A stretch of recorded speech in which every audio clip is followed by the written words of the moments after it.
ഒരു പെണ്ണാരും കാണാതെ രാവിലെ മുതൽ വൈകുന്നേരം വരെ നോമ്പ് പിടിച്ചിട്ട് അതിരാത്രി ആരും കാണാതെ തന്റെ വീടിന്റെ അകത്ത് കബറ് കുഴിക്കുകയാ.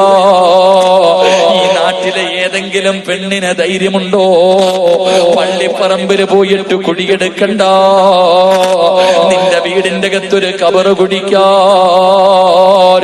നീ സീരിയല് കണ്ടിട്ട് കരയുമ്പോ നഫീസത്തുൽ മിസ്രി റളിയല്ലാഹു തആല കബറ് കുഴിക്കുമ്പോ കരയുകയാണ്, കണ്ണിൽ നിന്ന് കണ്ണുനീരൊഴുകുകയാണ്, കണ്ണുനീരിങ്ങനെ മണ്ണിലേക്ക് വീഴുകയാണ്. എങ്ങനെ കരയാതിരിക്കും, എങ്ങനെ കരയാതിരിക്കും?